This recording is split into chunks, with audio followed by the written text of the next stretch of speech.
നമ്മൾ പറഞ്ഞു പോയത് നിങ്ങൾക്ക് ഓർമ്മയുണ്ടാകും. ശലോമോൻ ഫറവോൻ്റെ കൊട്ടാരത്തിൽ നിന്ന് വിവാഹം കഴിക്കുന്നു.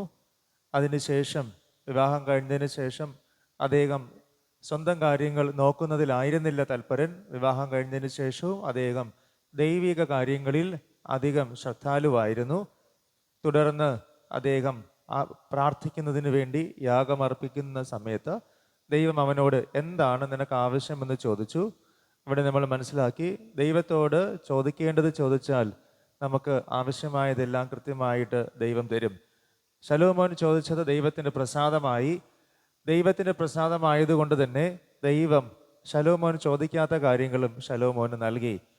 എന്നിട്ട് അവനോട് ഒരു ഡിമാൻഡ് വെച്ചു.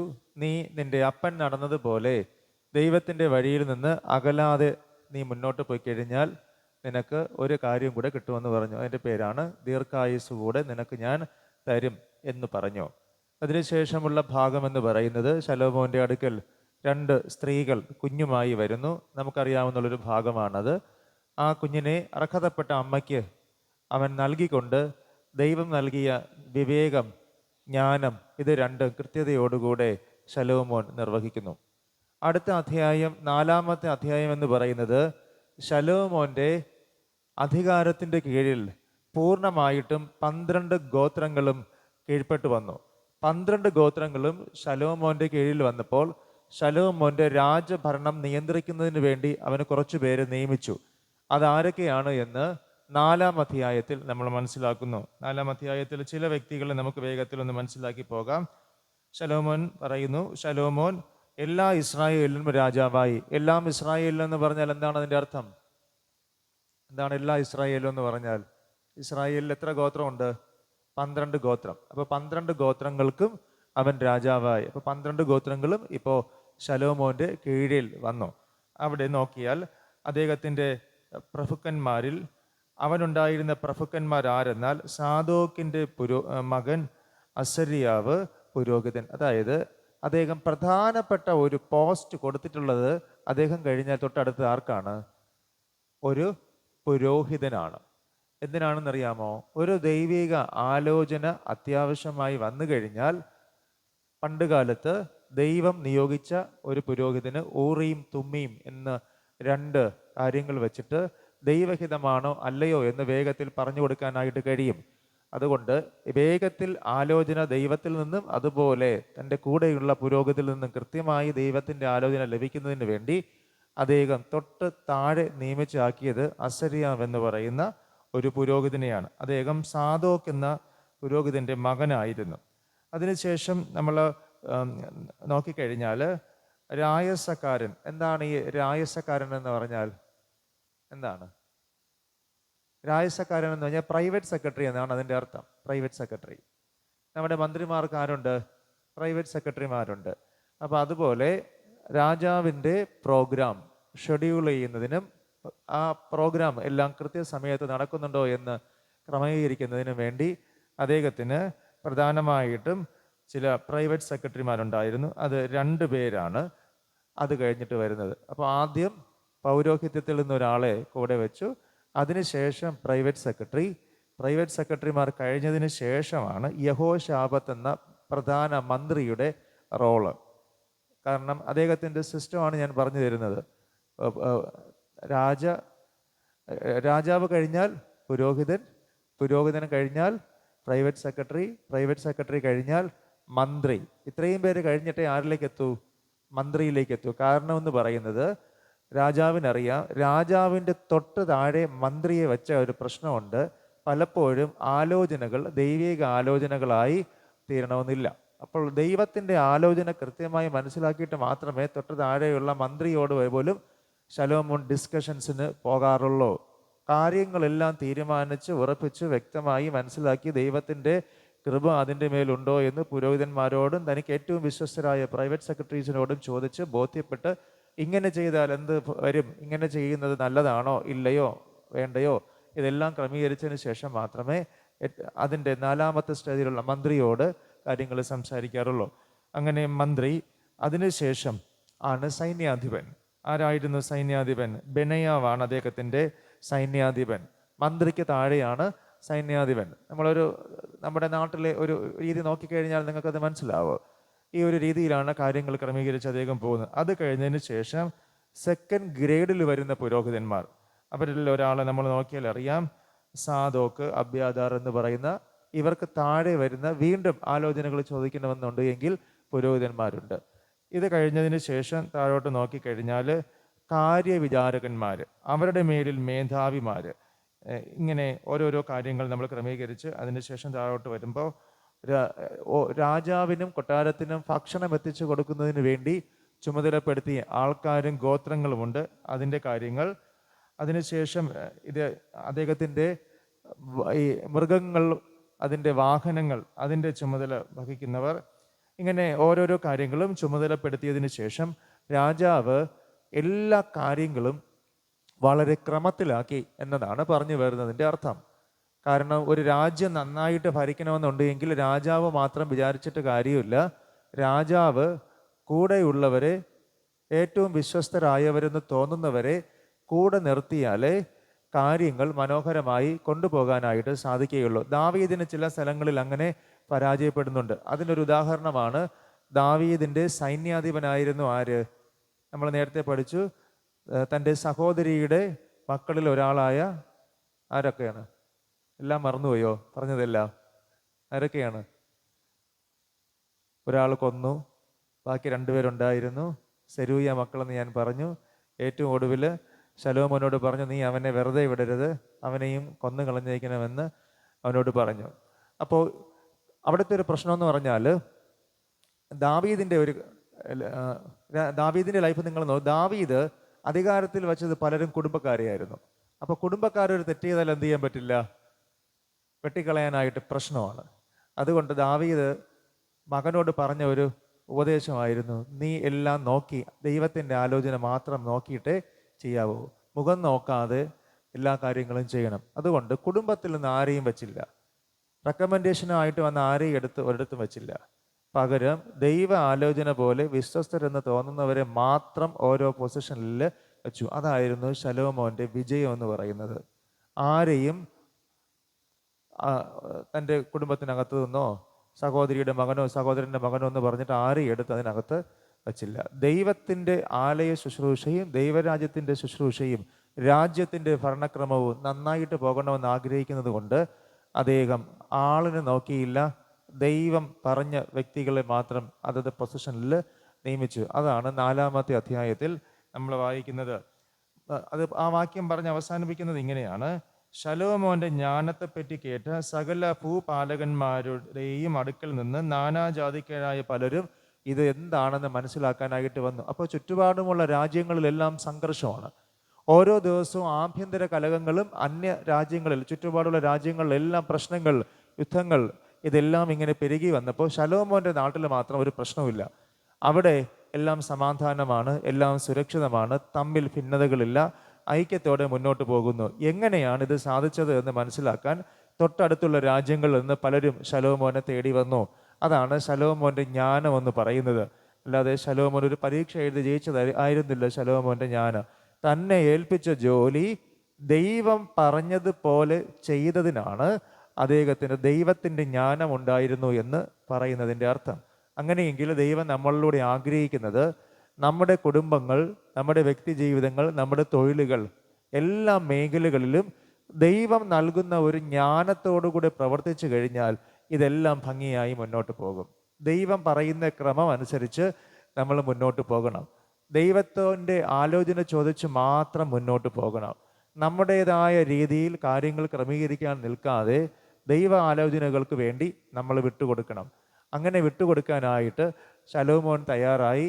അതുകൊണ്ടാണ് ചിലരെയൊക്കെ വേണ്ട എന്ന് തോന്നിയ സമയത്ത് അവരെ ഒഴിവാക്കുകയാണ്. ഉദാഹരണത്തിന് ഞാൻ നിങ്ങളോട് പറഞ്ഞല്ലോ, ഒരു പുരോഹിതൻ, അബ്യാഥാർ പുരോഹിതൻ, അദ്ദേഹം വളരെ ചേർന്ന് നിന്ന ഒരു പുരോഹിതനാണ്. അപ്പനോട് തന്നെ വളരെ ക്ലോസ്ഡ് ആയിരുന്നു. പക്ഷേ അദ്ദേഹത്തോട് പറഞ്ഞു, നീ ഒരിക്കൽ ചതച്ചത് കൊണ്ട് നിന്നെ ഇനി കൂടെ നിർത്താൻ പറ്റത്തില്ല. അതാണ് ജ്ഞാനം എന്ന് പറയുന്നത്. പക്ഷെ നമ്മളാണെങ്കിൽ എന്ത് ചെയ്യും? നമുക്കൊരു പണി തന്നു കഴിഞ്ഞാൽ കുറച്ച് ദിവസം കഴിഞ്ഞ് നമ്മൾ വിചാരിക്കും, അയ്യോ പോട്ട്, കുഴപ്പമില്ല, ചേർത്ത് നിർത്താമെന്ന് പറയും. പക്ഷെ ശലോമോന്റെ ജ്ഞാനം അതല്ല. ഒരിക്കൽ പണി തന്നിട്ടുണ്ടെങ്കിൽ വീണ്ടും എന്ത് ചെയ്യും? നമുക്ക് അവന് അറിയാം പണി തരും. അതുകൊണ്ട് ഒരിക്കൽ കിട്ടിയ അനുഭവം വെച്ചിട്ട് ഒരിക്കൽ കൂടെ ശലോമോൻ റിസ്ക് എടുക്കത്തിട്ടില്ല. ആരെയും കൂടെ നിർത്തുന്നതിൽ ഒരിക്കൽ കൂടെ റിസ്ക് എടുക്കാറില്ല. എടുത്തതെന്ന് പറയുന്നത് സ്ട്രോങ് ആയിട്ടുള്ള തീരുമാനങ്ങളായിരുന്നു. അതുകൊണ്ടാണ് ശലോമോൻ്റെ കാലത്ത് രാജ്യത്തെക്കുറിച്ച് ഇങ്ങനെ പറയുന്നത്, ആ കാലത്ത് രാജ്യത്ത് സമാധാനം ഉണ്ടായി. അതിൻ്റെ പേരാണ് ശലോമോൻ എടുത്ത ദൈവിക നിലപാടുകൾ. അപ്പം നമ്മുടെ കുടുംബങ്ങളിൽ, നമ്മുടെ ജീവിതങ്ങളിൽ എടുക്കുന്ന ചില നിലപാടുകളാണ് നമുക്ക് സമാധാനത്തോടുകൂടെ മുന്നോട്ട് പോകാനായിട്ട് ഇടയാകുന്നത്. നമ്മൾ ചിലപ്പോഴൊക്കെ വേണ്ട, അല്ലെങ്കിൽ ചിലപ്പോഴൊക്കെ കുഴപ്പമില്ല എന്ന് കരുതുന്ന ചില കാര്യങ്ങൾ, അല്ലെങ്കിൽ നമ്മളൊരു ഉരപ്പി വിടുന്ന ചില കാര്യങ്ങൾ നിങ്ങൾ കുടുംബങ്ങളിൽ നോക്കിയാൽ അറിയാം. പ്രശ്നങ്ങൾ സമയത്തിന് പരിഹരിക്കാതെ നമ്മൾ എന്ത് ചെയ്യും? കുറച്ച് ദിവസം കഴിയട്ടെ, അങ്ങനെ പോട്ടെ എന്ന് കരുതുക. ഒരു സമയത്തിനുള്ളിൽ പരിഹരിക്കാനായിട്ട് കഴിഞ്ഞില്ല എങ്കിൽ പിന്നീട് അത് പരിഹരിക്കാനായിട്ട് വളരെ പ്രയാസമാണ്. അതുകൊണ്ട് ശലോമോൻ ചെയ്തൊരു കാര്യം, മുഖം നോക്കാതെ കാര്യങ്ങൾ ക്രമീകരിച്ചു എന്നതാണ്. മുഖം നോക്കാതെ കാര്യങ്ങൾ ക്രമീകരിച്ചു. അതുകൊണ്ടാണ് നമ്മൾ നോക്കിയാൽ അറിയാം, ഇവിടെ രാജാവ് കഴിഞ്ഞാൽ തൊട്ട് താഴെ വയ്ക്കേണ്ടത് ആരെയാണ്? ഒരു പുരോഹിതനെയാണ്. അപ്പം ഞാൻ നേരത്തെ നിങ്ങളടുത്ത് പറഞ്ഞ് മനസ്സിലായോ? ഒരു പുരോഹിതനെ എടുത്ത് മാറ്റിയിട്ട് അവനോട് പറഞ്ഞു, നീ അനാഥോത്തിലെ നിന്റെ പുരോഹിത നഗരത്തിലേക്ക് മടങ്ങിക്കൊള്ളണം. കാരണം നീ പുരോഹിതൻ എന്ന നിലയിൽ ചെയ്യേണ്ട ശുശ്രൂഷ നീ വ്യക്തമായിട്ട് ചെയ്തിട്ടില്ല. അതുകൊണ്ട് എൻ്റെ സ്ഥാനത്തിന് താഴെ ഒരാളെ നിയമിക്കാനായിട്ട് ഇരിക്കുമ്പോൾ ആ സ്ഥാനത്ത് വരുന്ന വ്യക്തി അത്രയും ദൈവകൃപയുള്ള ഒരു വ്യക്തിയായിരിക്കണം. അതുകൊണ്ടാണ് ആ പുരോഹിതനെ മാറ്റിക്കളഞ്ഞത്. കാരണം രാജാവ് കഴിഞ്ഞാൽ അടുത്തുള്ള പോസ്റ്റിൽ ഇരിക്കേണ്ട ആളാണ്. മനസ്സിലായോ? രാജാവ് കഴിഞ്ഞാൽ തൊട്ട് താഴെയുള്ള പോസ്റ്റ് കൊടുക്കേണ്ട ആളായിരുന്നു അദ്ദേഹം. പക്ഷേ അദ്ദേഹത്തിൻ്റെ ജീവിതത്തിലെ ഒരു കുറവ് കാരണം അദ്ദേഹത്തിന് അത് നഷ്ടപ്പെട്ടു പോയി. അങ്ങനെ അദ്ദേഹം ആ നാട്ടിൽ നിന്ന് തന്നെ പോകേണ്ടതായിട്ട് വന്നു. അപ്പോൾ ഇതൊക്കെ ശലോമോൻ ചെയ്യുന്നതിൻ്റെ ഒരു കാര്യം എന്ന് പറയുന്നത് ദൈവരാജ്യത്തിൻ്റെ നീതിയാണ്. ദൈവരാജ്യത്തിൻ്റെ നീതി എന്ന് പറഞ്ഞ് ദൈവരാജ്യത്തിൻ്റെ രൂപം ആ ദേശത്ത് ശലോമോൻ്റെ കാലഘട്ടത്തിൽ അദ്ദേഹം ഉണ്ടാക്കിയെടുക്കുകയാണ്. കാരണം ശലോമോൻ്റെ ജീവിതത്തിൻ്റെ ലക്ഷ്യമെന്ന് പറയുന്നത് ദൈവത്തിന് വേണ്ടി ഒരു ആലയം പണിയണമെന്നതാണ് അവനെക്കുറിച്ചുള്ള പദ്ധതി. അപ്പോൾ ആലയത്തിൻ്റെ പണിയും ബാക്കി കാര്യങ്ങളും എല്ലാം അദ്ദേഹത്തിൻ്റെ ഏറ്റവും മനോഹരമായിട്ടും ദൈവം ആഗ്രഹിക്കുന്ന നിലവാരങ്ങളിൽ ചെയ്യണമെന്നുണ്ട് എങ്കിൽ അതിന് മുൻപേ രാജ്യത്തുള്ള ഭരണം ശലോമോൻ്റെ കരങ്ങളിൽ സുരക്ഷിതമായിരിക്കണം. അതിന് വിശ്വസ്തനുണ്ടാകണം. അതുകൊണ്ട് ആദ്യം രാജ്യം ഏറ്റവും മനോഹരമായി അദ്ദേഹം ക്രമപ്പെടുത്തി. അതിനുശേഷമാണ് നമ്മൾ ഇന്ന് വായിച്ച 1 രാജാക്കന്മാരുടെ പുസ്തകം 5-ാം അധ്യായത്തിലേക്ക് നമ്മൾ പ്രവേശിക്കുന്നത്. രാജ്യം ക്രമപ്പെട്ടു, രാജ്യത്തിൻ്റെ കാര്യങ്ങൾ കൃത്യമായി മുന്നോട്ട് പോയി. അടുത്ത് ആഗ്രഹമെന്ന് പറയുന്നത് ഇനി ഈ രാജ്യത്തിനുള്ളിൽ ഒരാരാധനാ സ്ഥലമാണ് വേണ്ടത്. കാരണം ഇനി യുദ്ധങ്ങൾക്കുള്ള സമയമല്ല, കലഹങ്ങൾക്കുള്ള സമയമല്ല, ദൈവ ആരാധനകൾക്കുള്ള സമയമാണ്. അതിനുവേണ്ടി ഒരു കോംപ്രമൈസും ഇല്ല. മാറ്റേണ്ടതിനെ ഒഴിവാക്കേണ്ടതിനെ എല്ലാം ക്ലിയർ ചെയ്തിട്ട് ദൈവ ആലയ പണിയിലേക്ക് ശലോമോൻ പോവുകയാണ്. ദൈവാലയ പണിയിലേക്ക് പോകുന്നതിന് മുമ്പ് ആദ്യം രാജ്യത്തിൻ്റെ ഭരണ നിർവഹണം അദ്ദേഹം ചിട്ടപ്പെടുത്തി. കാരണം ആലയത്തിൻ്റെ പണി തുടങ്ങിക്കഴിഞ്ഞാൽ ഇതിനിടയ്ക്ക് എന്തെങ്കിലുമൊക്കെ രാജ്യത്തിനുള്ളിൽ ആഭ്യന്തര കലഹങ്ങളോ കൃത്യമായിട്ടുള്ള ഭരണ നിർവഹണമോ നടത്താനായിട്ട് കഴിഞ്ഞില്ല എങ്കിൽ ആലയത്തിൻ്റെ ശുശ്രൂഷ അവിടെ കിടന്നു പോകും. അതുകൊണ്ട് അദ്ദേഹം ആലയത്തിൻ്റെ നിർമ്മാണ പ്രവർത്തനങ്ങൾ തുടങ്ങുന്നതിന് മുമ്പ് വളരെ ശ്രദ്ധാലു ആയിരുന്നു. നമുക്ക് വായിക്കാം. 5-ാം അധ്യായം. ശലോമോനെ അവൻ്റെ അപ്പന് പകരം രാജാവായിട്ട് അഭിഷേകം ചെയ്തു എന്ന് സോർ രാജാവായ ഹീരാം കേട്ടിട്ട് ഭൃത്യന്മാരെ അവൻ്റെ അടുക്കൽ അയച്ചു. ഹീരാം എല്ലായ്പ്പോഴും ദാവീദിൻ്റെ സ്നേഹിതനായിരുന്നു. ഈ ഹീരാമാണ് വർഷങ്ങൾക്ക് മുമ്പ് ഇവൻ്റെ അപ്പനായ ദാവീദ് ഇസ്രായേലിൻ്റെ രാജാവായിരിക്കുമ്പോൾ അവനോട് പറയും, നീ ഇപ്പോൾ എല്ലാ ഇസ്രായേലിലും രാജാവായിരിക്കുന്നുവല്ലോ. നീ ആദ്യം ലെബനോനിൽ വന്നു രാജാവായി. ഇപ്പോൾ എല്ലാ ഇസ്രായേലിലും നീ ഇപ്പോൾ രാജാവായിരിക്കുന്നത് കൊണ്ട് അന്നും അദ്ദേഹം ലെബനോനിൽ നിന്ന് വൃക്ഷങ്ങളും മറ്റുമെല്ലാം ദാവീദ് രാജാവിന് വേണ്ടി കൊട്ടാരം പണിയുന്നതിന് വേണ്ടി എത്തിച്ചു കൊടുത്തിട്ടുണ്ടായിരുന്നു. അതുപോലെ ഈ സമയത്ത് മകനോട് പറയുന്നു, ഞാൻ നിൻ്റെ അപ്പൻ്റെ സ്നേഹിതനാണ്, ഞാൻ നിൻ്റെയും സ്നേഹിതനാണ്. നിനക്ക് ആവശ്യമുള്ള കാര്യം ഞാൻ നിനക്ക് തരാമെന്ന് പറയുകയാണ്. അപ്പം നമ്മൾ നോക്കുമ്പോൾ അപ്പൻ്റെ സ്നേഹിതനായിരുന്നു ആര്? ഹീരാം മറ്റൊരു ദേശക്കാരനാണ്. നമ്മൾ പുതിയ നിയമത്തിൽ സോർ, സീദോൻ എന്നീ 2 നഗരങ്ങളെക്കുറിച്ച് നമ്മൾ പഠിക്കും. അതുമായി ബന്ധപ്പെട്ട ഒരു സ്ഥലമാണ് നമ്മളിവിടെ പറയുന്ന ഈ സോർ രാജാവ് എന്ന് പറയുന്നത്. സോർ യേശു ഉൾവലിഞ്ഞ് യേശു സോർ സീദോൻ പ്രദേശങ്ങളിലേക്ക് വാങ്ങിപ്പോയി എന്ന് നിങ്ങൾ കേട്ടിട്ടുണ്ടല്ലോ. ആ സോറാണ് ഈ സ്ഥലം എന്ന് പറയുന്നത്. അപ്പോൾ യേശുവും വളരെയധികം ആഗ്രഹിച്ച് ഈ സോർ എന്ന സ്ഥലത്തേക്ക് പോയിട്ടുണ്ട്. ഈ അവിടെ ഭരിക്കുന്നത് യഹൂദ രാജാവല്ല, അവിടെ ഭരിക്കുന്നത് മറ്റൊരു രാജാവാണ്. അദ്ദേഹത്തിൻ്റെ പേരാണ് ഹീരാം. അപ്പോൾ ഈ ഹീരാം ദാവീദുമായി നല്ലൊരു ബന്ധം പുലർത്തിയിരുന്ന ഒരാളാണ്. അതിൻ്റെ പ്രത്യേകത ആ മനുഷ്യൻ ദാവീദിനെ ഒരു കാര്യത്തിലും ചതിച്ചിരുന്നില്ല എന്നതാണ്. എന്നാൽ മറ്റു പലരും ദാവീദിൻ്റെ കൂടെ നിൽക്കുകയും ദാവീദിന് പ്രശ്നങ്ങൾ വന്നപ്പോൾ ദാവീദിൽ നിന്ന് അകന്നു പോവുകയും ചെയ്തു. എന്നാൽ ഈ മനുഷ്യൻ ദാവീദിനോട് കൂടെ അന്നും ഉണ്ടായിരുന്നു, ഇന്നും ഉണ്ടായിരുന്നു. ആ മനുഷ്യൻ ഇന്ന് ശലോമോനോട് പറയുകയാണ്, നിന്റെ അപ്പൻ്റെ സ്നേഹിതനായിരുന്നത് പോലെ ഞാൻ ഇന്നും നിൻ്റെയും സ്നേഹിതനാണ് എന്നതാണ്. ഞാൻ നിൻ്റെ അപ്പൻ്റെ സ്നേഹിതനാണ്, ഞാൻ നിൻ്റെയും സ്നേഹിതനാണ്. ചില സ്നേഹബന്ധങ്ങൾ നമുക്കിതുപോലെ തിരിച്ചറിയാനായിട്ട് കഴിയണം. ചില സ്നേഹബന്ധങ്ങൾ നമുക്ക് തിരിച്ചറിയാനായിട്ട് കഴിയണം. അത് ദാവീദ് ഇതിലൂടെ ഓർമ്മിപ്പിക്കുന്ന ഒരു കാര്യമാണ്. പലപ്പോഴും ഒരു കാലഘട്ടം കഴിയുമ്പോൾ നമ്മളെ സഹായിച്ചവരെയും നമ്മുടെ പൂർവികർ നല്ല സ്നേഹബന്ധം പുലർത്തിയിരുന്നവരോടുമൊക്കെ ഒന്നോ രണ്ടോ തലമുറ കഴിയുമ്പോൾ ആ തലമുറ ഒരു ബന്ധവും വയ്ക്കാറില്ല. നിങ്ങളൊന്ന് ശ്രദ്ധിച്ചാൽ അറിയാം. ഒരു കാലഘട്ടത്തിൽ നമ്മുടെ പിതാക്കന്മാരോടും അമ്മമാരോടും ഒക്കെ നല്ല സൗഹൃദം ഉണ്ടായിരുന്നവരായിരുന്നു പലരും. എന്നാൽ ഇന്ന് നമ്മൾക്ക് പലപ്പോഴും അവരോടൊന്നും നല്ല സൗഹൃദങ്ങളില്ല, അവരോട് നല്ല ബന്ധങ്ങളില്ല എന്നതാണ്. അപ്പോൾ അപ്പനുമായി നല്ല ബന്ധം ഉണ്ടായിരുന്നവരെ ഇപ്പോഴും ശലോമോൻ ചേർത്ത് നിർത്തുകയാണ്. മറന്നു പോകരുത്, അതിൽ വലിയൊരു ചിന്തയുണ്ട്. അതായത് നിങ്ങളുടെ പാരൻസ് ആരോടൊക്കെ നല്ല രീതിയിൽ ചേർന്ന് പോയിട്ടുണ്ടോ, ആരൊക്കെ നിങ്ങളുടെ പാരൻസിന് വിശ്വസ്തരായിരുന്നിട്ടുണ്ടോ, അവരാരോടൊക്കെ സ്നേഹബന്ധം പുലർത്തിയിരുന്നിട്ടുണ്ടോ, അവരോട് നല്ല ബന്ധത്തിൽ പോകുക എന്നത് തലമുറകളുടെ ഒരു ചുമതലയാണ്. മറന്നു പോകരുത്. നമ്മൾ എത്ര വളർന്നാലും വന്ന വഴി മറക്കരുതെന്ന് പണ്ടുള്ളവർ പറയും. ഒരുപക്ഷെ നമ്മളുടെ പൂർവികരുടെ സുഹൃത്തുക്കൾക്കും അവരോട് കൂടെ ജീവിച്ചവർക്കും വലിയ സമ്പത്തോ സാഹചര്യങ്ങളോ ഒന്നും ഉണ്ടാകണമെന്നില്ല. നമ്മളെയൊക്കെ ദൈവം ഒരു കാലഘട്ടം കഴിയുമ്പോൾ നല്ല രീതിയിൽ ഉയർത്തും. പക്ഷെ അവരുടെ സഹായങ്ങൾ, അവരുടെ കൈത്താങ്ങലുകളൊക്കെ നമ്മൾ ഇന്ന് ഈ രീതിയിലാകുന്നതിന് കാരണങ്ങളായിട്ടുണ്ട്. അതുകൊണ്ട് തന്നെ നമ്മൾ എത്ര വളർന്നാലും നമ്മുടെ പൂർവികരുടെ സ്നേഹിതരായിരുന്നവരെ ഒരിക്കലും മറക്കരുത്. അവരുടെ ആവശ്യങ്ങളിൽ ചേർന്ന് നിൽക്കുകയും വേണം. ഇവിടെ നോക്കിയാൽ അറിയാം, രാജാവ് ഒരു ഉടമ്പടി ചെയ്യുകയാണ്.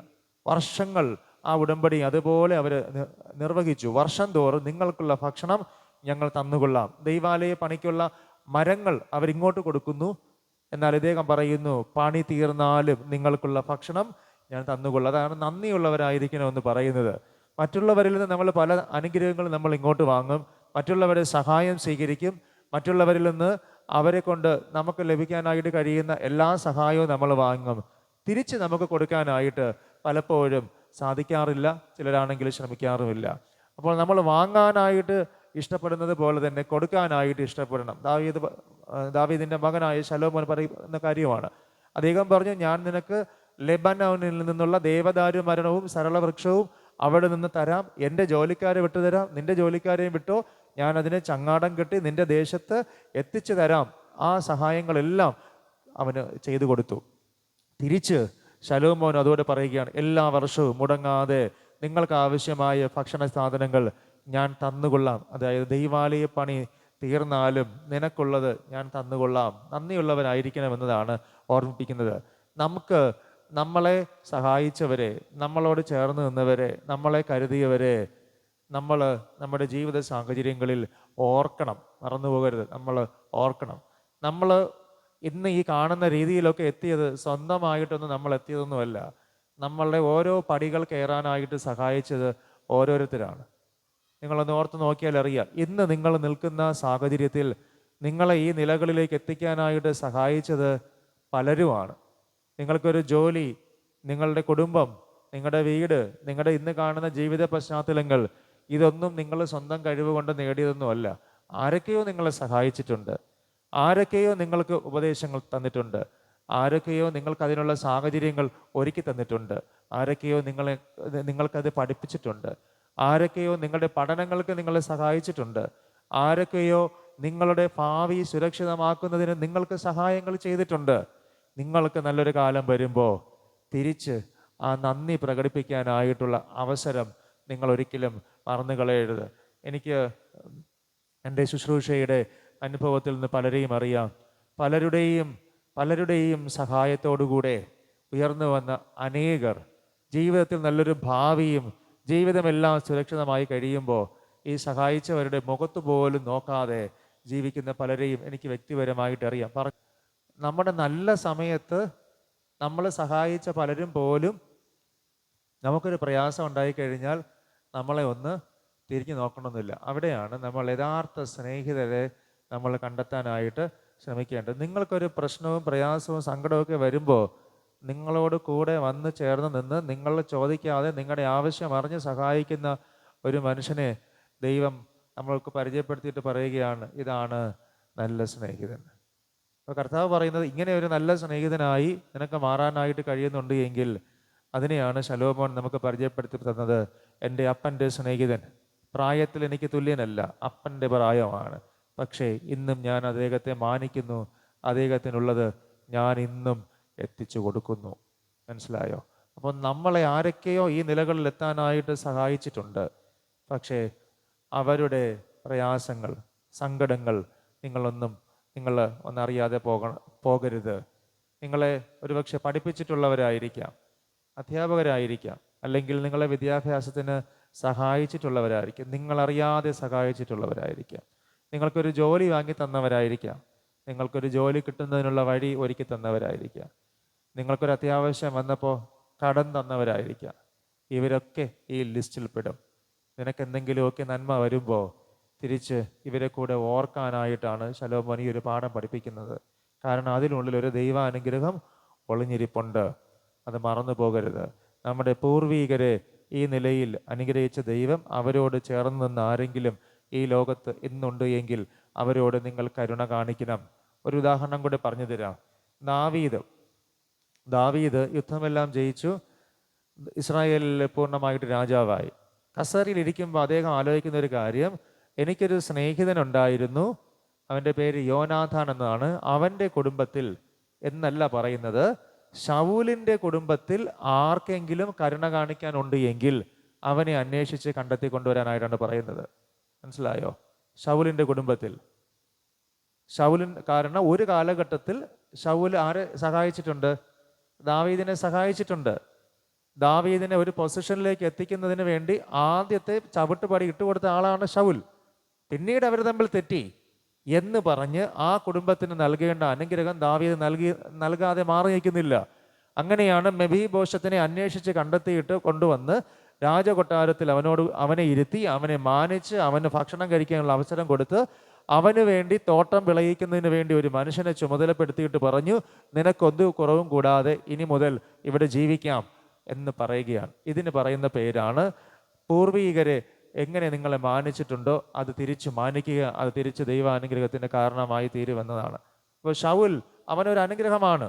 ഏതെങ്കിലുമൊക്കെ മേഖലയിൽ പലരും നിങ്ങളെ സഹായിച്ചിട്ടുണ്ട്. ഇന്ന് പക്ഷേ നിങ്ങളുടെ ബന്ധം നല്ല രീതിയിലാകണമെന്നില്ല എന്ന് കരുതി നിങ്ങൾക്ക് തിരിച്ച് ചെയ്യേണ്ട നന്മ ചെയ്യാതിരിക്കാൻ അനുവാദവും ദൈവം നൽകിയിട്ടില്ല. നിങ്ങൾ ചെയ്യേണ്ട നന്മ, ചെയ്യേണ്ട കാര്യങ്ങൾ നിങ്ങൾ തിരിച്ച് ചെയ്യുക തന്നെ വേണം. അതിനുള്ളിൽ ദൈവം ഒരു അനുഗ്രഹം നമുക്ക് ഒരുക്കി വച്ചിട്ടുണ്ട് എന്നതാണ് വാസ്തവം. അങ്ങനെ നമ്മൾ 1 രാജാക്കന്മാരിലേക്ക് വരാം. ശലോമോൻ ഹീരാമിൻ്റെ അടുക്കൽ ആളയച്ച് പറയിപ്പിച്ചു, എൻ്റെ അപ്പനായ ദാവീദിൻ്റെ ശത്രുക്കളെ യഹോവ അവൻ്റെ കാൽക്കീഴാക്കുമ്പോൾ ചുറ്റുമുള്ള യുദ്ധം ഹേതുവായി തൻ്റെ ദൈവമായ യഹോവയുടെ നാമത്തിന് ഒരു ആലയം പണിയുവാൻ കഴിയുന്നില്ല എന്ന് നീ അറിയുന്നുവല്ലോ എന്ന് പറയുകയാണ്. ഒരാലയം പണിയണം, പക്ഷെ ഡിസ്കസ് ചെയ്യുന്നത് ആരോടാണ്? ആദ്യം ഇവിടെ ഡിസ്കസ് ചെയ്യുന്നതിന് മുമ്പ് അപ്പന് ഏറ്റവും വിശ്വസ്തനായിരുന്ന അയൽ രാജ്യത്തിലെ രാജാവിനോടാണ് ഡിസ്കസ് ചെയ്യുന്നത്. എന്നിട്ട് പറഞ്ഞു, നീ എൻ്റെ അപ്പൻ്റെ സ്നേഹിതനാണ്. അന്ന് യുദ്ധങ്ങളും ക്ലേശങ്ങളും ചുറ്റുപാടും ഉണ്ടായിരുന്നത് കൊണ്ട് സമാധാനത്തോടെ നിന്ന് ആലയം പണിയാൻ പറ്റത്തില്ല. എന്നാൽ ഇന്ന് അതിനുള്ള സാഹചര്യമുണ്ട്, നമുക്ക് ഒരുമിച്ച് അത് ചെയ്യാമോ? അതാണ് ചോദ്യം. അന്ന് ചുറ്റുപാടും കലഹങ്ങളായിരുന്നത് കൊണ്ട് ദേശത്ത് പ്രശ്നങ്ങളായിരുന്നു, അന്നത് കഴിഞ്ഞില്ല. എന്നാൽ ഇന്ന് ദേശത്ത് ദൈവം സ്വസ്ഥത നൽകി. 4-ാമത്തെ വാക്യം നിങ്ങൾ വായിച്ച്, എന്നാൽ ഇപ്പോൾ ഒരു പ്രതിയോഗിയോ വിഘ്നമോ ഇല്ല. എന്തുകൊണ്ടാണ് പ്രതിയോഗിയോ വിഘ്നമോ ഇല്ലാതിരുന്നത്? കാരണം ശലോമോൻ യുദ്ധം ചെയ്തല്ല പ്രതിയോഗികൾ ഇല്ലാതാക്കിയത്. എപ്പോഴും നിങ്ങൾ ശ്രദ്ധിക്കേണ്ടത്, ഒരു പ്രശ്നം ഉണ്ടാകുന്നതിന് പിന്നിൽ അകത്താണ് ആദ്യം പ്രശ്നം ഉണ്ടാകുന്നത്.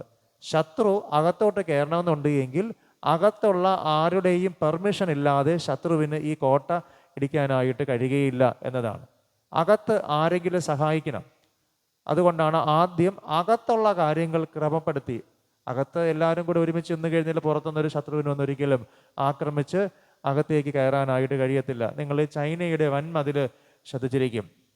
ഒരു കാലഘട്ടത്തിൽ ഈ ചൈനയുടെ വൻമതിലിൻ്റെ ഒരു ഭാഗം പൊളിച്ച് ശത്രുക്കൾ അകത്തേക്ക് പ്രവേശിച്ച ഒരു ചരിത്രമുണ്ട്. ആ ചരിത്രത്തെക്കുറിച്ച് പറയുന്നത് ഇങ്ങനെയാണ്: ചൈനയുടെ വൻമതിലിൻ്റെയൊക്കെ പുറത്തുകൂടെ നമുക്ക് വാഹനങ്ങൾ ഓടിച്ചു പോകാം. അത്രയ്ക്ക് വീതിയിലാണ് അത് പണിതിരിക്കുന്നത്, വീതിയിലും കനത്തിലുമെല്ലാം. എന്നാൽ ഈ മതിൽ ഒരിക്കൽ ഒരു ഭാഗത്ത് പൊളിഞ്ഞു. അതിന് പിന്നിൽ ചരിത്രകാരന്മാർ പറയുന്നത്, പുറത്തുള്ള ശത്രുക്കൾ എത്ര ശ്രമിച്ചിട്ടും കഴിഞ്ഞില്ല. എന്നാൽ അകത്തുള്ളവരുടെ സഹായത്തോടുകൂടെ ആ മതിൽ അവർ പൊളിച്ചു എന്നതാണ്. അകത്തുള്ളവരുടെ സപ്പോർട്ടോടുകൂടെ ആ മതിലിൻ്റെ ഒരു ഭാഗം പൊളിച്ചു, ശത്രുക്കൾ അകത്തേക്ക് പ്രവേശിച്ചു. നമ്മുടെ വീട് ഇതുപോലെയാണ്. നമ്മുടെ വീടിൻ്റെ അകം ഐക്യത്തോടെ മുന്നോട്ട് പോയി കഴിഞ്ഞാൽ ഒരു ശത്രുവിന് നിങ്ങളെ തൊടാനായിട്ട് കഴിയത്തില്ല. വീട്ടിനുള്ളിലുള്ളവർ ഒരുമിച്ച് നിന്ന് കഴിഞ്ഞാൽ ഒരു പ്രതിയോഗിയും നമുക്കെതിരെ ഒരിക്കലും ഉണ്ടാകുകയില്ല. നിങ്ങൾ നോക്കിയേ, ഇപ്പോൾ ഒരു പ്രതിയോഗിയോ വിഘ്നമോ ഇല്ല. ഇപ്പോൾ ഒരു തടസ്സവും ഇല്ല. ഒരു കുടുംബം തടസ്സമില്ലാതെ മുന്നോട്ട് പോകണമെന്നുണ്ട് എങ്കിൽ കുടുംബത്തിൻ്റെ അകത്തുള്ളവർ ഒരുമിച്ച് നിൽക്കണം. ഒരുമിച്ച് നിൽക്കുന്നിടത്ത് ബലമുണ്ട്, ശത്രുവിനൊന്നും ചെയ്യാനായിട്ട് കഴിയുകയില്ല. അങ്ങനെ ദൈവാലയത്തിൻ്റെ പണികൾ തുടങ്ങാനായിട്ട് അവർ പരസ്പരം ആലോചിച്ചു. ദൈവാലയത്തിൻ്റെ പണിക്ക് വേണ്ടിയുള്ള മരം അവിടെ നിന്ന് കൊണ്ടുവരുന്നു. 11-ാമത്തെ വാക്യത്തിൽ ശലോമോൻ്റെ ഗൃഹത്തിലേക്ക് ആഹാരം വകയ്ക്ക് ശലോമോൻ ഹീരാമിന് വേണ്ടി 20,000 പറ ഗോതമ്പും 20 പറ ഇടിച്ചെടുത്ത എണ്ണയും കൊടുത്തു. ഇങ്ങനെ ആണ്ടുതോറും ശലോമോൻ കൊടുക്കും. ആണ്ടുതോറും, അതായത് ദൈവാലയ പണി തീരുന്നത് വരെ എന്നുള്ള ഒരു കരാറല്ല ഉണ്ടത്. ആണ്ടുതോറും ശലോമോനുള്ള കാലത്തോളം അത് കൊടുത്തുകൊണ്ടേ ഇരിക്കും. മറ്റുള്ളവർക്ക് ചെയ്യേണ്ട നന്മ നമ്മളുള്ള കാലത്തോളം നമ്മൾ ചെയ്തുകൊണ്ടേ ഇരിക്കണം എന്നതാണ്. അതിനുശേഷം ശലോമോൻ പറഞ്ഞു, നമുക്ക് ആളിനെ ജോലിക്ക് വേണം. 13-ാമത്തെ വാക്യത്തിലേക്ക് നമ്മൾ എത്തുമ്പോൾ ശലോമോൻ രാജാവ് ഇസ്രായേലിൽ നിന്ന് ഊഴിയ വേലക്കാരെ വരിയിട്ടെടുത്തു. എത്ര പേരായിരുന്നു? 30,000 പേരെയാണ് ആദ്യം ജോലിക്ക് വേണ്ടി എടുത്തത്. അവരെ മാസം തോറും 10,000 പേർ വീതം മാറി മാറി ലെബാനോനിലേക്ക് അയക്കും. ആകെ എത്ര പേരുണ്ട്? 30,000 പേര്. ആദ്യത്തെ മാസം എത്ര പേര് അയക്കും? 10,000 പേര് അയക്കും. ഈ 10,000 പേര് നിങ്ങളൊന്ന് സങ്കല്പിച്ച് നോക്ക്. നമ്മുടെ പള്ളിയിൽ കൂടിപ്പോൾ എത്ര പേര് വരും? ഒരു 200 പേര് വരും. അപ്പോൾ ഇതിൻ്റെ എത്ര മടങ്ങ് ആൾ വരും? ഇത്രയും പേര് അവിടെ പോയി ഇന്ന് ജോലി ചെയ്യുകയാണ്. 10,000 പേര്. ഈ 10,000 പേര് ജോലിക്കെടുത്തൊരു ക്രമം ഉണ്ടായിരുന്നു. ആ ക്രമം എന്ന് പറയുന്നത്, ഒരു മാസം അവർ ജോലി ചെയ്യണം, എന്നിട്ട് 2 മാസം വന്ന് അവർക്ക് കുടുംബത്തോടൊപ്പം ഇരിക്കാം. മനസ്സിലായോ? ഒരു മാസം അവിടെ ജോലി ചെയ്യണം, 2 മാസം കുടുംബത്തോടെ. അടുത്ത 2-ാമത്തെ മാസം ബാക്കി 10,000 പേര് പോകും. അപ്പോൾ അടുത്ത ടീം എന്ത് ചെയ്യും? തിരിച്ചു വരും. വീണ്ടും അടുത്ത 10,000 പേരും. അപ്പോൾ 30,000 പേര്. 10,000 ഇവരിങ്ങനെ പോകും. ഒരു മാസം അവിടെ നിൽക്കും, ഇവർ നാട്ടിൽ 2 മാസം നിൽക്കും. നിങ്ങൾ ആ ഭാഗം വായിച്ചാൽ മനസ്സിലാകുക. അവൻ മാസം തോറും 10,000 പേരെ മാറി മാറി ലെബാനിലേക്ക് അയച്ചു. അവർ 1 മാസം ലെബാനോനിലും 2 മാസം എവിടെയായിരുന്നു? വീട്ടിലും ആയിരുന്നു. അതിൻ്റെ അർത്ഥം എന്താണ്? ശലോമോൻ ദൈവാലയ കാര്യങ്ങൾ ക്രമീകരിക്കുന്നതിനോടൊപ്പം വീട്ടുകാര്യത്തിനും പ്രാധാന്യം നൽകിയിരുന്നു. വളരെ പ്രധാനപ്പെട്ട ഒരു കാര്യമാണ്. ദൈവാലയ കാര്യം എന്ന് പറഞ്ഞ് നടക്കുന്ന പലരുടെയും ലൈഫ് എന്ന് പറയുന്നത് കുടുംബത്തിൽ ബിഗ് സീറോയാണ്. അതുകൊണ്ടാണ് ഞാനത് അടിവരയിട്ട് പറഞ്ഞത്. ചെയ്യുന്നത് ഏത് കാര്യമാണ്? ദൈവാലയ കാര്യമാണ്. ദൈവാലയ കാര്യം നീ ചെയ്യുമ്പോൾ 1 മാസം നീ ചെയ്താൽ മതി. 2 മാസം വിശുദ്ധിയോടെ സന്തോഷത്തോടെ കുടുംബവുമായിട്ട് നീ നന്നായിട്ട് ജീവിച്ച് കാണിക്കുക. എന്നിട്ട് നീ വീണ്ടും പണിക്ക് വന്നാൽ മതി. അതാണ് ശലോമോൻ്റെ ക്രമം എന്ന് പറയുന്നത്. കുടുംബം നന്നായിരിക്കണം. 1 മാസം കുടുംബമായി ദൈവാശ്രയത്തോടു കൂടെ ജീവിച്ചിട്ട് നന്ദി പറഞ്ഞ് നീ വീണ്ടും പണിക്ക് വരിക ദൈവാലയ കാര്യങ്ങൾക്ക് വേണ്ടി. അതുകൊണ്ട് മറന്നു പോകരുത്, ദൈവാലയ ശുശ്രൂഷ എന്ന് പറഞ്ഞാൽ, അല്ലെങ്കിൽ ദൈവിക ശുശ്രൂഷ എന്ന് പറഞ്ഞാൽ കുടുംബം നോക്കാതെയുള്ള ശുശ്രൂഷയല്ല എന്നത് വളരെ കൃത്യമായിട്ട് ശലോമോൻ പഠിപ്പിക്കുകയാണ്. മറന്നു പോകരുത്. ദൈവാലയത്തിൽ വരികയും വേണം, ദൈവാലയ ശുശ്രൂഷകൾ ചെയ്യുകയും വേണം. എന്നാൽ കുടുംബകാര്യങ്ങൾ കൃത്യമായി നോക്കി കുടുംബത്തോടൊപ്പം ചേർന്നിരിക്കുകയും വേണം. അതുകൊണ്ടാണത് പറയുന്നത്. 10,000 പേര് ജോലി ചെയ്യും, 1 മാസം ജോലി, 2 മാസം കുടുംബകാര്യം നോക്കണം. അങ്ങനെയാണെങ്കിൽ ഒരു വർഷത്തിൽ എത്ര പ്രാവശ്യം 10,000 പേര് വീതം പോകേണ്ടി വരും? എത്ര പ്രാവശ്യം? 4 മാസം. ബാക്കി എത്ര മാസമുണ്ട്? അത്രയും മാസം കുടുംബകാര്യങ്ങൾ കൃത്യമായിട്ട് നോക്കണം. അപ്പോൾ എനിക്ക് നിങ്ങളോട് പറയാനായിട്ടുള്ളത്, ദൈവത്തിൻ്റെ ശുശ്രൂഷ ദൈവം നമ്മളെ ഏൽപ്പിക്കുമ്പോൾ അത് കുടുംബത്തിൻ്റെ ശുശ്രൂഷ കൂടെയാണ്. മനസ്സിലാക്കിക്കൊള്ളണം. കുടുംബത്തിൻ്റെ ശുശ്രൂഷ കൂടെയാണ്. കുടുംബമായി നിങ്ങൾ അനുഗ്രഹിക്കപ്പെട്ടിരിക്കണം. ഇവരവിടെ പോയി ഊഴിയ വേല ചെയ്തിട്ട് കുടുംബം നോക്കാതിരുന്നിട്ട് ഒരു കാര്യവുമില്ല. കുടുംബമാണ് അനുഗ്രഹിക്കപ്പെടേണ്ടത്. അതുകൊണ്ടാണ് അദ്ദേഹം അങ്ങനെ ഒരു ക്രമം വച്ചത്. ഇല്ലെന്നുണ്ടെങ്കിൽ പറയാമല്ലോ, 12 മാസം നീ ഇവിടെ വന്ന് ജോലി ചെയ്യുക എന്ന്. രണ്ടാമതൊരു കാര്യം കൂടെയുണ്ട്. ഇവർ നാളെ പറയരുത്, പള്ളിയുടെ കാര്യത്തിന് പോയിട്ട് എൻ്റെ മക്കളെയും ഭാര്യയും ഒന്നും നോക്കാൻ പറ്റിയില്ല, അവർ വഴിയാധാരമായി പോയെന്ന് നാളെ ദൈവനാമത്തിന് ഒരു പ്രശ്നം ഉണ്ടാകരുത്. അത് പറയാതിരിക്കാൻ കൂടെ വേണ്ടിയാണ് മനസ്സോടെ വന്ന് ജോലി ചെയ്യണം. ദൈവിക കാര്യങ്ങൾ, അതാണ് രണ്ടാമത്തെ കാര്യം. മനസ്സോടെ ആ ജോലി ചെയ്യണം. മൂന്നാമതൊരു കാര്യം കൂടെ പറയാം. ഇവർ ഒരു കാലത്ത് ഈജിപ്തിൽ പരദേശികളായിരുന്നു. അന്ന് അവരുടെ ജോലി എന്ത് ജോലിയായിരുന്നു? ഊഴിയ വേലയായിരുന്നു. ഊഴിയ വേലയുടെ പ്രത്യേകത എന്ന് പറഞ്ഞാൽ എപ്പോഴും ജോലി ചെയ്തുകൊണ്ടിരിക്കുന്നത്, ശമ്പളമില്ല, കൂലിയില്ല, ഒന്നുമില്ല. ജോലി ജോലി ജോലി. ഈ തിരക്കുകൾക്കിടയിൽ കുടുംബകാര്യങ്ങൾ നോക്കാനുള്ള ക്രമം ഈജിപ്തിൽ വെച്ച് അവർക്കില്ല. എന്നാൽ ഇവിടെ വരുമ്പോൾ ഇവർക്ക് സ്വന്തമായ ഒരു രാജ്യവും ദേശവും എല്ലാം കൊടുക്കുമ്പോൾ ക്രമം മാറുകയാണ്. നീ ദൈവാലയത്തിലെ ജോലി ചെയ്യുകയും വേണം, നിന്റെ കുടുംബകാര്യം നോക്കുകയും വേണം. അതിനുള്ള അവസരം കൊടുത്തിട്ടാണ് ദൈവം ദൈവരാജ്യത്തെക്കുറിച്ചും ദൈവാലയത്തിൻ്റെ നിർമ്മാണത്തെക്കുറിച്ചും അവരെ പഠിപ്പിക്കുന്നത്. നമുക്ക് തന്നിട്ടുള്ള ദൈവാലയം നമ്മളെ ഓർമ്മിപ്പിക്കുന്ന ഒരു കാര്യം, ഈ ആലയം നിങ്ങളെ അനുഗ്രഹിക്കുന്നതിന് വേണ്ടി ദൈവത്തിൻ്റെ നാമത്താൽ വിശുദ്ധീകരിക്കപ്പെട്ട സ്ഥലത്ത് പണിയപ്പെട്ട ഒരു ആലയമാണ്. ഈ ആലയത്തിൻ്റെ നന്മ നമുക്ക് കിട്ടണമെന്നുണ്ടെങ്കിൽ നിങ്ങളെ ഓരോരുത്തരെയും ഈ ആലയത്തിലെ ഓരോരോ ചെറിയ ചെറിയ ജോലി ഏൽപ്പിച്ചിട്ടുണ്ട്. ഇതിൻ്റെ പേരാണ് ഊഴിയ വേലയെന്ന് ഞാൻ പറയും. കാരണം നിങ്ങൾക്ക് ആർക്കും പ്രത്യേകിച്ച് ക്യാഷായിട്ടൊരു ശമ്പളവും തരുന്നില്ല. ഉണ്ടോ? നിങ്ങൾക്ക് ആർക്കെങ്കിലും എന്തെങ്കിലും ശമ്പളം ഉണ്ടോ? ഒന്നുമില്ല. നിങ്ങൾക്കെല്ലാം ഓരോ ജോലിയുണ്ട് ഈ പള്ളിയിൽ. നിങ്ങളെല്ലാവരും നിങ്ങൾക്ക് കിട്ടുന്ന സമയത്ത് പള്ളിയിൽ വരുന്നു, പള്ളിയുടെ ശുശ്രൂഷകളിൽ, ആലയ ശുശ്രൂഷകൾ പങ്കുചേരുന്നു. സാമ്പത്തികമായിട്ട് പ്രത്യേകിച്ച് നിങ്ങൾക്ക് ബെനിഫിറ്റ് ഒന്നുമില്ല, പക്ഷെ അതിൻ്റെ അനുഗ്രഹം ദൈവം നിങ്ങൾക്ക് തരും. ദൈവത്തെ ആരാധിക്കുകയും ദൈവാലയ ശുശ്രൂഷകൾ ചെയ്യുകയും കുടുംബമായി ദൈവത്തെ മഹത്വപ്പെടുത്തുകയും, വീട്ടിലുള്ളവർ, അതാണ് ഞാൻ കുടുംബം എന്ന് പറയുന്നത്, വീട്ടിലുള്ളവർ ചേർന്ന് ദൈവത്തെ മഹത്വപ്പെടുത്തുകയും വേണം. അങ്ങനെ ഒരു ക്രമമാണ്. ഈജിപ്തിൻ്റെ ക്രമമല്ല, ഇത് ഇസ്രായേലിൻ്റെ ക്രമമാണ്. ഈജിപ്തിൻ്റെ ക്രമം എന്ന് പറഞ്ഞാൽ ശബത്ത് ദിവസം പോലും ആരാധനയ്ക്ക് അനുവാദം കൊടുക്കാതെ അവരെ കൊണ്ട് ഊഴിയ വേല ചെയ്യിപ്പിക്കും. എന്നാൽ ശലോമോന്റെ കാലത്ത് ഇസ്രായേലിൻ്റെ ക്രമം എന്ന് പറയുന്നത് ദൈവത്തെ ആരാധിക്കുകയും ദൈവത്തിൻ്റെ കാര്യങ്ങൾ നിർവഹിക്കുകയും അതോടൊപ്പം ഫസ്റ്റ് പ്രയോറിറ്റി നിന്റെ ദൈവം കഴിഞ്ഞാൽ നിന്റെ കുടുംബത്തിനായിരിക്കണം. ആ ക്രമത്തിൽ അവരെ ദൈവം ദാവീദിലൂടെ ക്രമപ്പെടുത്തിയെടുക്കുകയാണ്.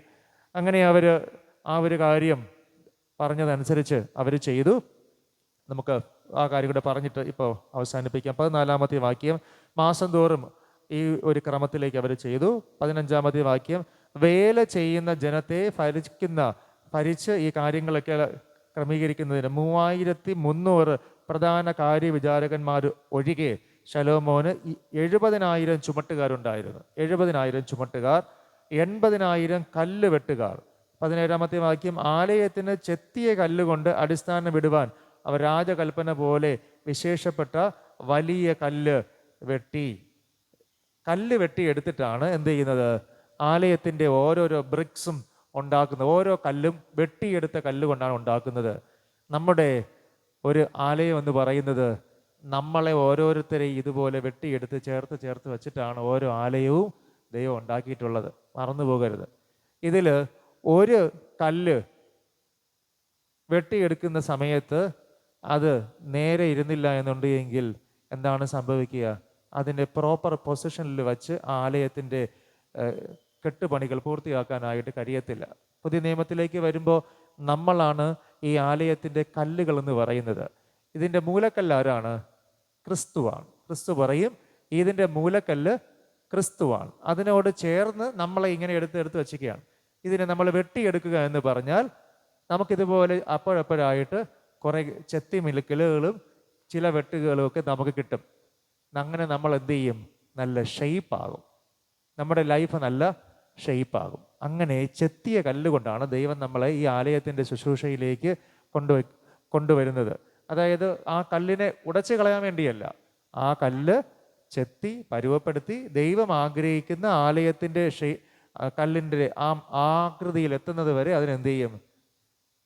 ചെത്തി മെനുക്കിക്കൊണ്ടേയിരിക്കും. അതിന് നമ്മൾ എന്ത് ചെയ്യണം? നമ്മളെ വിട്ടുകൊടുക്കണം. ചിലപ്പോൾ രോഗങ്ങളിലൂടെ ആയിരിക്കും, സങ്കടങ്ങളിലൂടെ ആയിരിക്കും, നഷ്ടങ്ങളായിരിക്കും, മനപ്രയാസമായിരിക്കും, കുടുംബ പ്രശ്നമായിരിക്കും. തളരരുത്. ഇതെല്ലാം നമ്മളെ ചെത്തി മെനുക്കുന്ന ചില ദൈവാനുഭവങ്ങളാണ്. ആർക്ക് വേണ്ടിയാണ്? നമ്മളിന്ന് പാടിയ പാട്ടുകളെല്ലാം ദൈവരാജ്യത്തെക്കുറിച്ച് പറയുന്ന പാട്ട്. ദൈവരാജ്യത്തിന് വേണ്ടി നമ്മൾ ചെത്തി മിനുക്കുകയാണ്. ചെത്തി മിനുക്കാതിരുന്നു കഴിഞ്ഞാൽ നമുക്ക് ഈ ഇഷ്ടികയായിട്ട് അവിടെ പോയി ഇരിക്കാനായിട്ട് കഴിയില്ല. നമ്മുടെ റോള് പുറത്താണ്. വലിയ കല്ലുകൾക്കിടയിൽ ഓരോ കല്ലുകളും ചെത്തി രൂപപ്പെടുത്തിയെടുത്ത കല്ലുകൾ മാത്രമാണ് അവിടെ പ്രയോജനപ്പെടുത്തിയത്, ഷേപ്പ് ചെയ്തത്. ഇല്ലാത്തതെല്ലാം എന്ത് ചെയ്തു? കളഞ്ഞുകൊണ്ടേയിരിക്കും. ഒടുവിൽ ഒരു വാക്യം കൂടെ. അങ്ങനെ 11-ാം മാസം 8-ാം മാസമായ ബൂൽ മാസത്തിൽ ആലയവും അതിൻ്റെ സകല ഭാഗങ്ങളുമായി അതിൻ്റെ മാതൃക പ്രകാരമൊക്കെയും പണിത് തീർത്തു. അങ്ങനെ 7 വർഷം കൊണ്ട് അവൻ ദൈവാലയത്തിൻ്റെ പണി പൂർത്തിയാക്കി.